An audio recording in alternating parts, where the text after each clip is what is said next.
The sponsor of Liftoff with Keith is the one and only CompassStrategicAdvisors.com, an experienced partner to help you navigate everything from cap tables to stock option and compensation plans and all types of backroom and marketing services. There is no better friend to the startup CEO than Compass. Check them out at CompassStrategicAdvisors.com. Well, this is very exciting to have Bill Harper with me. Bill, listen, welcome to Liftoff with Hey, Keith. thank you. Thank you so much for having me. Yeah, and this is a great conversation. We talk a lot about working with founders, startups, entrepreneurs, the next generation, the new wave. And one of the conversations that kind of gets left behind is brand building. And I know that and the whole focus on building brand has been one of your focuses. You were recently named a top 20 branding expert. So Isn't I that kind of want nice to, when people say that stuff? yeah, I don't know. And who are the other 19? Well, I know a couple of them actually. So it was kind of nice, right? Like you get this thing and you look on them like, oh, I know Ashwin. Oh, I know that guy. I know that guy. Yeah, It's I know. nice Misery loves company, right? for sure. But you've helped a lot of brands drive growth through perception, through passion, through positioning, demand creation. Let's start with your story. How did this company Brand Boss HQ get formed, and what was your path to get to here? What I wanted more than anything, I've owned 5 advertising agencies. All of them have been growth centric, right? All of them have been Right. about scale. I'm not there to do just like, you know, keep treading water marketing. And what I've found is that brand has gotten so lost in the wake of performance marketing. Let me track it, let me see where it goes, et cetera, that nobody's actually building simplicity, nobody's building relevance anymore. What they're saying is, look, I've got a great product or service and I can go out and I can buy my audience. And that's great for the beginning. But the thing about that approach is that it tapers off. And eventually you have to pivot from the early adopter growth to mass. And in order to do that, you have to have something that is relevant and meaningful and differentiating between you and your competition. Otherwise, you're just saying, we're the tallest Q-tip in the box, but really we're better, we're taller. And it's like, it's not measurable and it's not interesting and it's not unique. That's what these big brands know. And that's what brands like Liquid Death and Dollar Shave Club leveraged to be able to scale the way that they do. If you want to know how Liquid Death achieved a $1.4 billion valuation in 7.5 years, something that, most Harvard grads would cut off their left arm to have, Right. it wasn't because of the product. Their product was not innovative. It's flavored water in a can. There were thousands of competitors. What they did was they changed the story. They flipped the script on the value that they provided. And in doing that, they created a demand within the category that didn't exist. Water was water was water until Liquid Death came along and changed the game plan. And when they did, they made themselves unique. And that's what lifted them up. And that's what made them the success that they are today. So how do you take that approach and find a way to differentiate yourself? You're saying you come up with what's that different angle that's going to kind of find some signal through all the noise. Yeah. So it comes down to one of two things. You are either making a goal possible or you are solving a problem, but you must have an enemy. If you Yes. don't have an enemy, then you can't get there. And people ask me all the time, they're like, which is it? Is it an enemy or is it a goal? They're the same coin, right? It's the exact same thing.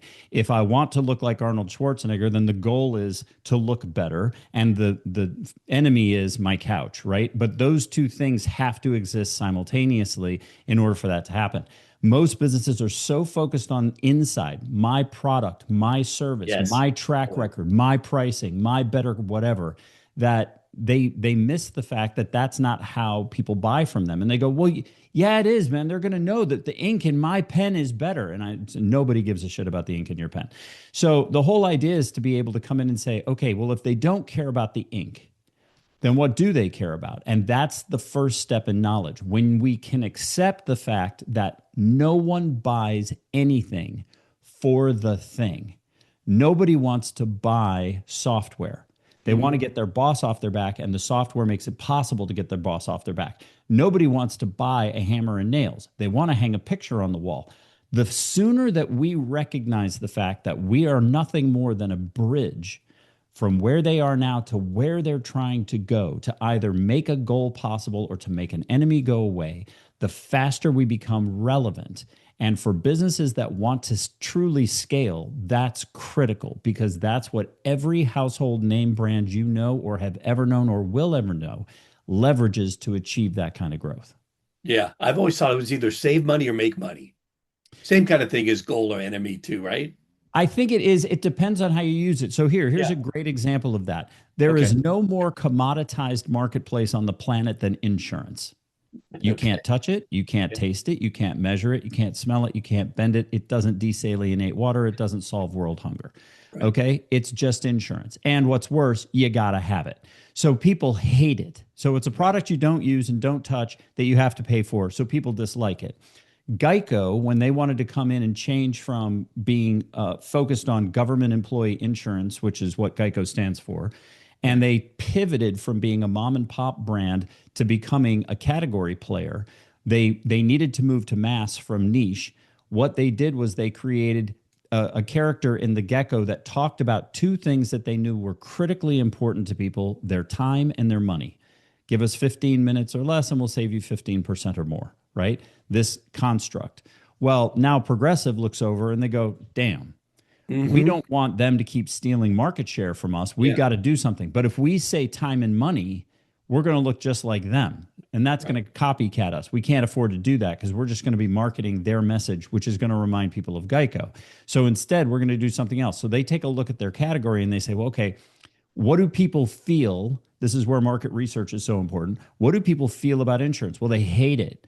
Okay, well, if they hate it, what do they expect for it? Well, if I've got to pay for this thing that I don't like anyway, you damn well better serve me. And that's what Flo and her band of characters is all about. We're so obsessed with insurance. We are so obsessed with your well being that we are literally here 24 hours a day, 7 days a week, 365 days a year, should you need anything. And we're Yeah. obsessed about it and know everything about it. And if you look around the category, each one of them picked an island. So time and money is Geico. Customer service is Progressive. Experience is Farmers. We know a few things because we've seen a few things. That's an experience story. Yeah. And then Allstate came in and they did edutainment. Their whole thing was, we know how it feels to have life throw a curveball at you. So we create this character called Mayhem so you can laugh along with us as we say, God, doesn't it suck when X Yeah. happens to you and you then have to use your insurance?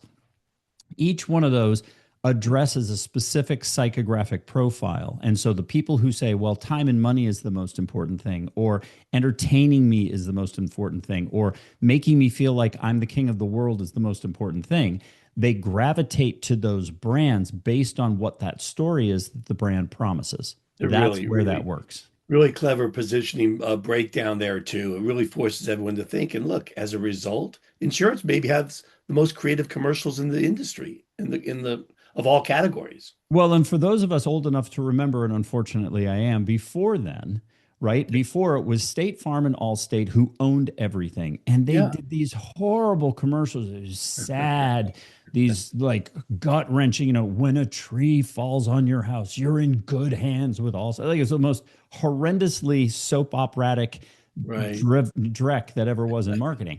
And they all copied each other. And so people were like, well, whichever one, getting back to your point about price, whichever one's cheapest, I guess I'll go with that, or whichever one's easiest, I really don't want to change. And that's how the insurance category changed. Geico literally changed the entire game for everybody, and everybody, with the exception of State Farm, has followed suit. State Yeah. Farm is the last holdout. They're kind of dripping along with that idiot kid that they've got in their commercials that tries to say something cute. But every other one of them has successfully migrated Are you trying to to pitch State Farm, Bill? yeah, they're going to send me a check. Yeah, they But should. if you look at them, like they pale in comparison. The other stories are interesting and Right. magnetic and all the Well, rest of it. And State Farm is that just that boring. that leads to a question I have because I deal mostly with tech companies, right?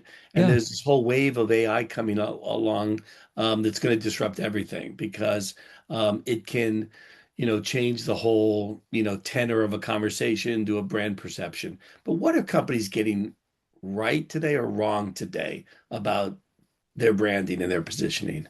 Most businesses honestly pay no attention to brand at all. And that is the biggest opportunity for Well, they most come up of with a them. cute URL, maybe a Yeah. cool logo. They want the right color. So their Right. And that's websites. it. Yeah. They all think that brand is brand identity now. The word brand used to mean what does a company stand for? What strategy is it using? And how will it differentiate itself in the category? And now people Right. are like, dude, we got a bitchin' logo. And they Yeah. think that that's like, that's the end of it. Like, those are my colors. That's my logo. What are you talking about? And in large part, that's because the focus has become so unbelievably, overwhelmingly performance marketing generated, Right. and that I refer to this as the opioid epidemic of our industry, is this complete dependency, and it is nothing short of Yeah. dependency How many on leads? performance marketing's behavior. And Right. then they can't understand why, when performance marketing stops working, which it does for every category, every industry, and every company, when you have basically gone and pulled all of the corn out of the ground and no one has bothered to plant any new corn with awareness marketing, Right. then there's nothing else to harvest and you're out of it. And so then you are in a position of commodity against your competitive set. But that's also the greatest opportunity. For the brands that recognize that people don't buy the best product or service, they buy the products or services they like best. If you can just get that nugget in your head and understand that it's people making decisions and people are emotional, and therefore they choose emotionally. They're not logical. They're not going down and saying, well, I spent the last 3 weeks evaluating the balance sheets and the side by side comparisons, and I hired an independent third party to evaluate these two SaaS programs against each other and found that this one is 6 microseconds faster in its decision making than that one is, and that it has a 3.2% difference in terms of its potential for adopting new technology that will be to my benefit. Like, if the BS light isn't going off for you yet, nobody evaluates that way. Nobody. They evaluate based on whether they like the person who is the sales rep. They evaluate whether they like the brand and what it stands for. That's what they're buying. And for businesses that recognize that, it is a massive opportunity to grow very quickly in any market. Yeah. I'm going to paraphrase you. Perception equals demand. You got it. And Yeah. we're seeing a little bit of example of that because we know that AI can help us with a product decision, but we want to feel good about the relationship about what we're buying, right? So, what do you advise people to get started? Hey, I've just got my, check in the mail, my product's starting to get some traction. What do I need to be thinking about? Yeah, the big thing is to solve one particular issue. And I'm going to use something that is so stupid simple so that everybody can make sure that they wrap their head around it, because it Sure. can become very complex. So let's keep it really simple. So there's a plumber in the Raleigh area who does a lot of marketing, and their marketing message is, if we're not on time, you don't pay a dime. Now, a lot of people are going to mistake that and oversimplify it and say, oh, well, that's just a catchy tagline. No, it's not. It's actually very smart strategy, because Mhm. what they understand is that for people who need a plumber, one of the biggest problems, one of the biggest pains of hiring a plumber is the way that they handle time, because they'll call you and say, I'll be there on Tuesday. Yeah. And I've got kids to drop off and pick up, and I've got groceries to go buy, and I have a business that I'm now working from home that I still have to manage all of my schedule around. And if you just say, hey, I'm going to be there sometime on Tuesday, I can't do anything about that. I can't plan around that. And that really frustrates people. So, what this group did was they said, look, a plumber's a plumber's a plumber. We're not going to try and fight on whether or not we tighten the bolt or, put the screws together right. Like, that's, nobody can measure that. Nobody cares about it. But what they do care about is the impact it has on their day. And that we can control. And so they use this one phrase because plumbing was going to happen regardless. But now, if I know plumbing has to happen, now I have to make a choice on which plumber I want to use. This is where brand is so very important. And by making that distinction, by saying we're the brand that solves this one particular problem, you can count on us for this. They put themselves apart from everybody else in the category. And the question that I get back a lot is, well, other brands have talked about it. Yeah, but other brands didn't own it. And just like GEICO, sure, Allstate and Farmers and State Farm all talked about price at some point, and they all talked about time at some point. but none of them came out and put a stake in the ground and said, we own this one problem. And the second you do that, you win. And it's everywhere. Volvo is safety. I bet so that Luxury is safety. the example of the plumber, they're doing quite well, yeah? They have a line out the door. So Yeah. if I unpack that, Bill, into our conversation, is it because they identified the enemy as the loose schedule, the issue of people Yep. not really having that understanding among their competitive set? Yeah, and because the rest of the competitors in the area, they go, well, we'll just be there when we're there. We'll call you when we're on our way. Well, Here's I our can't 6 hour schedule window. around that. Yeah. Right, exactly. And the fact that you know that is exactly the problem, right? Everybody's like, well, we'll be there in a 6 hour window, a 4 hour window, whatever. We'll be there in the afternoon. So Well, when? if I'm starting an AI or a tech company, what do I do? How do I unpack this or apply this, I should say, to what I do? Yeah, it's hard to give you a specific example without Sure. looking at a particular business. But let's say that it was a software company, right? And Yeah. I start talking to the people who are going to buy. Number one, they'll talk about the features and benefits of what you've given because they need those functionalities. That's surface level. You got to look past that. Why are they buying? What problem are you making go away for them? And listen, because after you've sold to a handful of people, you're going to recognize that, you know what? They're actually buying because they've got a legacy problem and this solves that. Or they're actually buying because they can't get their team to operate faster and this allows them to bypass that problem. That's the thing they're actually trying to solve. They're just using your tech to be able to solve that problem. It isn't about the tech. It's not about the software. It's not about the solution. It's about what the solution allows them to do. And once you recognize what that problem is, then you've got it all figured out. So you're saying interview your customers slash prospects, Mm-hmm. understand their need, and formulate an insight Mm-hmm. that allows you to differentiate and still deliver on the value proposition you have developed.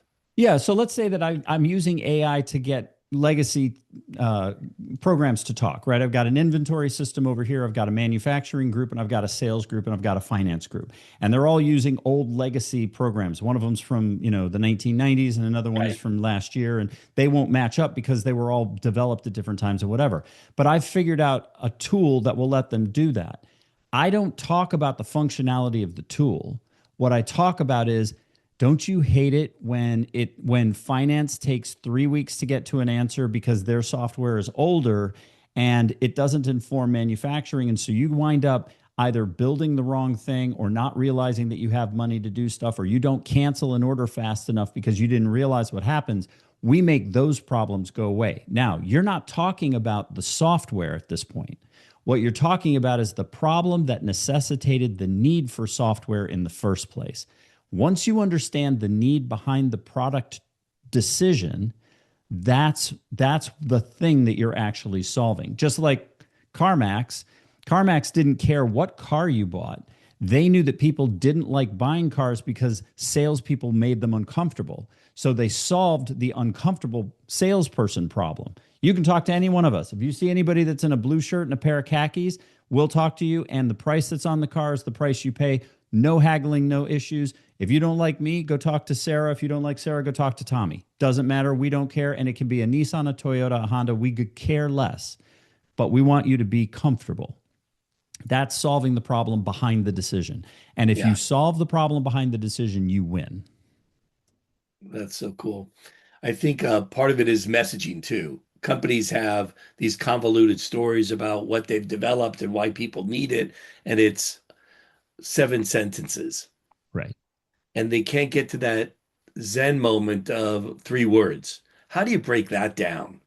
How do you help them with that? Once you understand what the thing is, then it becomes very easy, right? If the only thing I have to sell is safety, then it makes it very easy for Volvo to be creative long term. If Yeah. I only have to sell athletic progress, then for Nike, just do it becomes easily applicable to anybody, right? Because this notion of, hey, we're going to make you, if you just do it, we'll make you better today than you were yesterday and better again tomorrow than you are today. And it becomes super, super easy. So the whole idea is to get it down to that one thing, because once you understand what that one thing is, going back to my legacy, communication problem, the one thing is probably lost opportunity because Yeah. of the time it takes for the teams to talk and make decisions. So Right. the real problem that you're solving is we save you time, which earns you money, right? And that gets back to the time money thing. So Right. if it was me that was doing it, or the frustration where I'd be like, are you sick of having meetings yet where you're talking about implementing $1 million solution that's going to take 6 months that you don't have the time or money for? God, yes. Right. The minute you see that emotional, like, oh, Yeah. like Yeah. that's the thing you're looking for, because that's what they're actually buying. Right. Your software, your pen, your service, your whatever is completely irrelevant. It's just you make it possible to make that bigger thing that caused the need for a purchase in the first place to happen. Bill, And I'll that's give you. everywhere. Let me throw a softball at you. Give me an example of one of the ones that you've worked on yourself and sort of had to go through the big rocks to the little rocks before you got into the sand. Yeah. So, okay, Delsey Luggage, when we worked with them, we grew them 837%. We handled North America in the Yeah. first 6 years. Amazing Okay. company. It Yeah. was tremendous. Yeah. And we did it with the smallest part of their brand. They had hundreds of SKUs in the United States and one line of 5 bags called Helium that was a lightweight product. When we did research, we recognized that people, all of the changes that came after 9/11, people forgave. Standing in the long lines, having to take their shoes and belts off, all the rest of that. They forgave all of that in the interest of security. But you know what really chapped their butt? What really chapped them was I get to the thing and somebody at the thing says, your bag is overweight and you have to pay now, because that money is tipping into my vacation or my whatever. And I didn't see it coming. And that's Mm. why they hated it so much, was that they couldn't predict it. So we did an entire thing called Travel Light. And the whole idea was about leveraging this lightweight bag to say, hey, we make travel effortless again. And we did these funny things. The first one was a woman walking through wet cement and she leaves tracks in the cement and the bag doesn't. The bag goes over it and it's so light you don't even see the like roller wheels through it. That one ad, and that was all we ran in the first year, generated an 86% lift in North American sales year one. That totally and completely changed the business for them. And we Yeah. just kept growing year after year after year after that. And it was because we were able to get down to one thing. And you know what? They almost didn't let me do it. I had to fight him to do it, because he was like, nobody can make lightweight work. Europe's tried it, Asia's tried it, Samsonite's tried it in the US. Nobody cares about lightweight luggage. And I said, it's not that, it's that nobody wants to buy lightweight luggage. They want to solve the reason that they would need lightweight luggage. And the second we showed them that, the second we put that out there, their sales just popped off the charts. Wow. That's how you solve it. Bill, you've talked a lot about Gen Z in some of your writing. Like, do you think things are really changing in terms of buying behaviors among the different generations or demographics? Maybe it's shifting from luxury to status, to access, to identity, to what are your thoughts on that? I The don't Gen Z. actually believe the generations change. I think that they talk about it differently. I Hmm. think that everybody is trying to do ownership and build their own personal identity. Those things will never change because they're the fundamentals of human nature. I want to be seen, I want to be heard, I want to be valued and recognized. So those things are all the same. But where it's different is how they express it. So for our generation, we thought about it as aspiration, right? Along comes Chanel, enjoy the fantasy, or Ralph Lauren polo, and it was, live the Hamptons lifestyle. They're not the same kind of thing that way. For them, it's about let me make it my own. Let me have the ability to create my own version of this. I like So that. I Yes, I see want that. I want some sort of customization that allows me to do it. So it's not that the fundamentals are different. It's that as my father would have said, the emphasis is on the different syllable. So they have a different way of expressing it, but it's the same thing. So if you look at Labubu, for example, these Yeah, stupid like yeah. little things, right? Yep. That was all about a cry for I'm in the know. I'm in this club that Yeah. gets this thing. And the second it went mainstream, all of those people dropped. They all dropped out of it. Labubu dropped like a bad habit overnight. And you like, where's Labubu now? Find it online. Like nobody's paying any attention to it. And it was white hot 7 months ago. And the whole idea is, look, when it made me unique and interesting, then it was cool. And the second it became cool to everybody, I don't want it anymore because it lost its value, which was I'm part of something. I feel special. I feel like I'm in a club. And that's very important to this generation in a way that it wasn't important the same way to ours. If you wore a polo back in the day, or if you drove a Mercedes, or if you whatever, that was our way of expressing we're in a club. We just did it differently. They do it with different types of products in different types of ways, but it's the same fundamental emotional drivers. Well, what I like and compliment you on is that you're really staying attuned to what, these different buying segments are doing and what they're responding to and what they're not responding to. Are you using a lot of social media yourself to gauge consumer buying patterns? How are you staying abreast? What is your strategy or tactic as it relates to just staying on top of buying behavior with different audiences? Well, we do a lot of consumer research as a part of what we do. So, of course, we do social listening and the rest of it, but that's just a part of our industry. Like painters pay attention to paint, right? So, we're paying attention to this because we have to all the time. But honestly, you can see it in the buyer behavior. You can see it in their responses to things, and you can see it from a distance, even in how people buy and what they gravitate to. Like, why is everybody chasing? I don't know. I'm trying to think of the name of a celebrity that would make sense. A Kardashian's favorite, slushy drink at the local health bar, whatever. Like that, they're doing it because they want to feel special. They want to feel unique. They want to feel in the know. So when you watch these kinds of mass migration movements, it's easy from a little bit of an objective perspective to look down and say, this is what's important to this audience at this time. Now, keep in mind that these younger generations are having families now, and they're becoming responsible now, and they're getting further and further away from COVID now. So you're seeing some of that change a little bit, and it's just beginning. But they're going to get into the same groove that we were, just in their own way of wanting to aspire, et cetera. And, there's the same thing that we had about, oh my God, I'll never buy a house and I'll never get as far as my parents did, and like all of that stuff. So they're all going through the same trials and tribulations. They're just doing it at a slightly different time frame window. So I think all of us go through a very similar kind of trajectory. Sure. It's just how we choose to express what we're trying to achieve, which can vary from generation to generation. Sure. Along those lines, I mean, this AI transformation that's going on now affects every industry and business. How have you utilized it? How have you taken AI and benefited from it? And maybe where do you see it hurting? The biggest benefit to AI is the fact that it's leveled the playing field for production. Nike used to have an absolute overwhelming advantage over everybody because it could afford to produce better. And the simple truth is now they can't.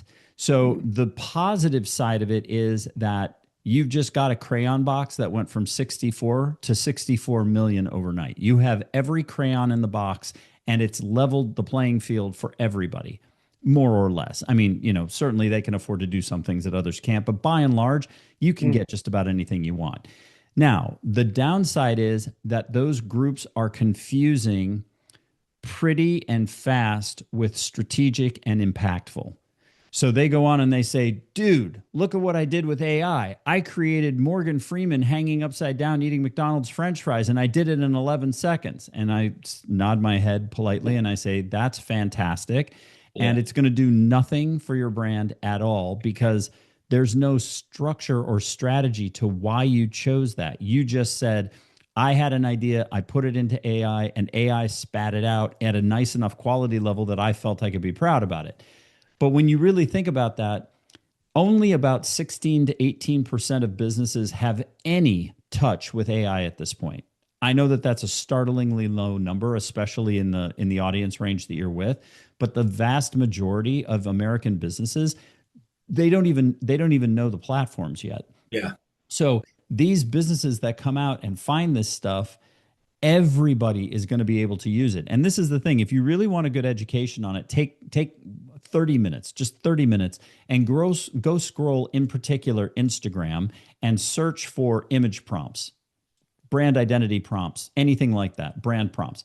You'll find a million prompts that answer the question of how to make an identity, how to design packaging, how to create fonts and color sets, how to do style guides. You'll find all of that and more, website design, everything in the blink of an eye using a prompt.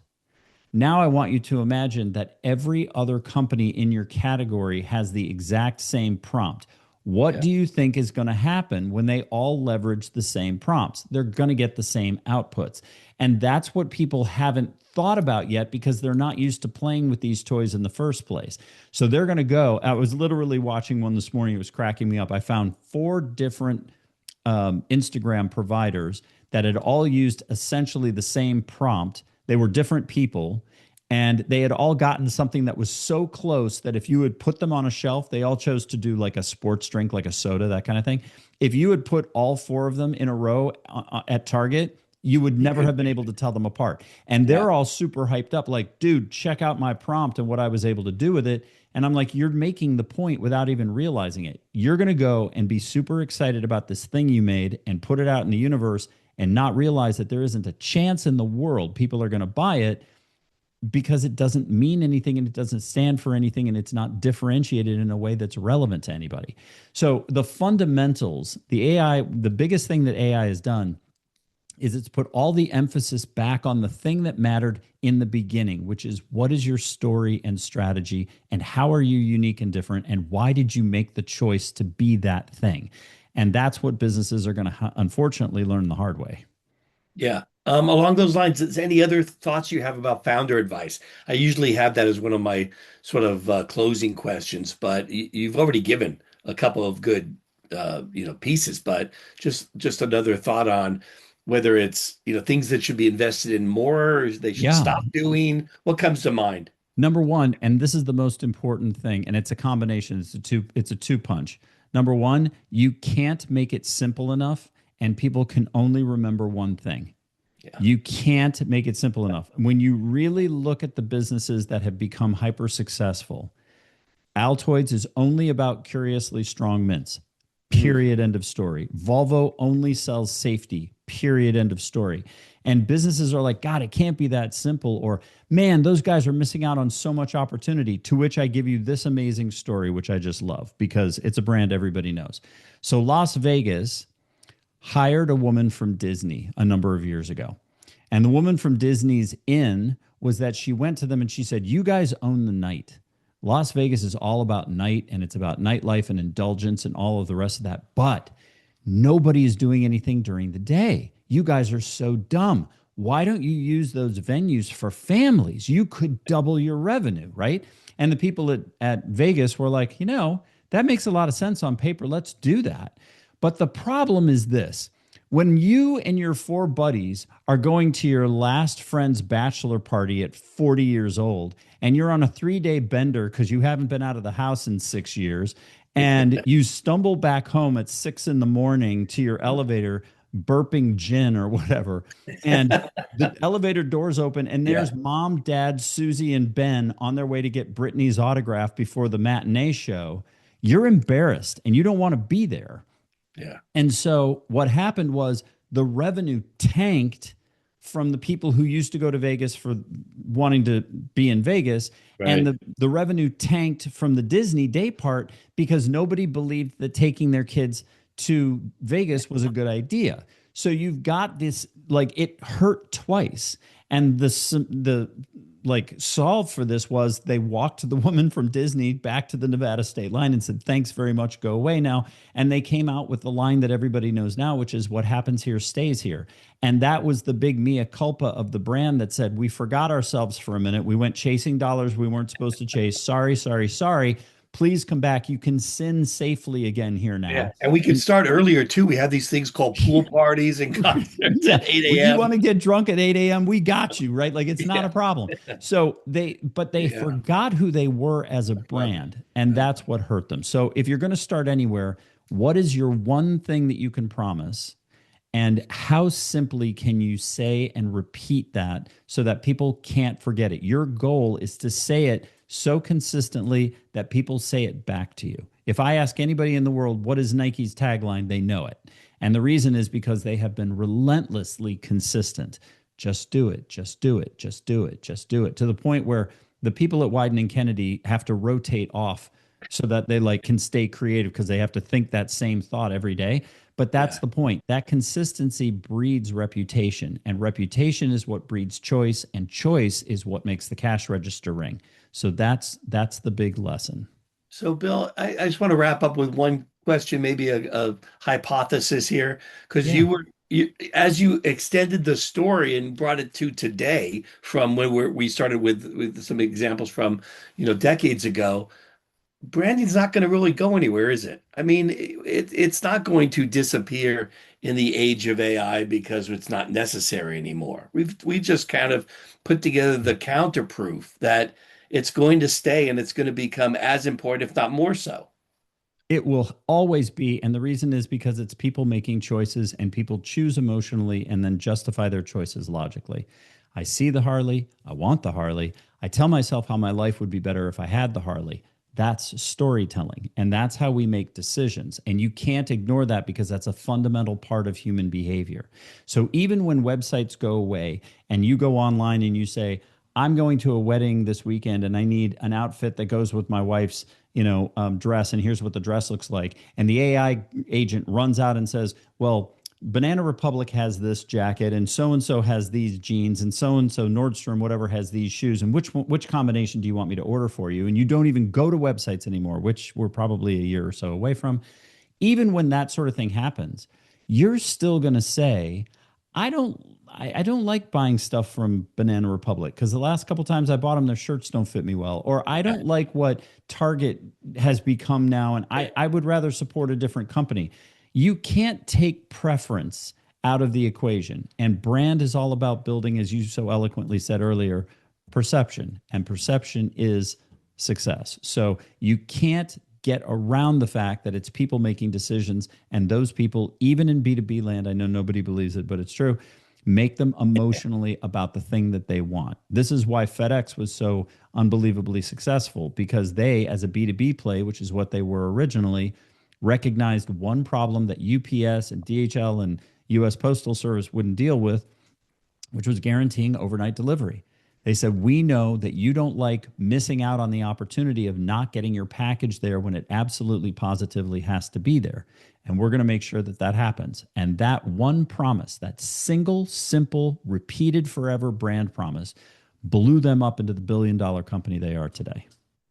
That's fantastic. Bill, I could go on for another 20 minutes. I have at least that many questions, but I got to let you get back to work. Plus, I mean, this is a lot of great knowledge that you're passing. How can people get in touch with you? What's the best place for the brand boss? Where's he hanging out these days? So if you want to find me on TikTok and take advantage of, we've got more than 2,500 free videos that dissect just about everything in marketing. You can find me on TikTok at Brand Boss HQ, or visit us online at brandbosshq.com for the website. And there's plenty of ways that we work with groups. So if there's a question that you have or something that you'd like done for you, by all means, let us know, and we'd be happy to talk with you about it. Oh, Bill Harper, thanks so much for taking some time with me today. It was great catching up with you. And I look forward to having this conversation again down the road, just for a few more examples, because all of them just brought back such fun memories too. It's so great. Keith, thank you so very much for having me on. I appreciate it. Oh, I bet. Thank you.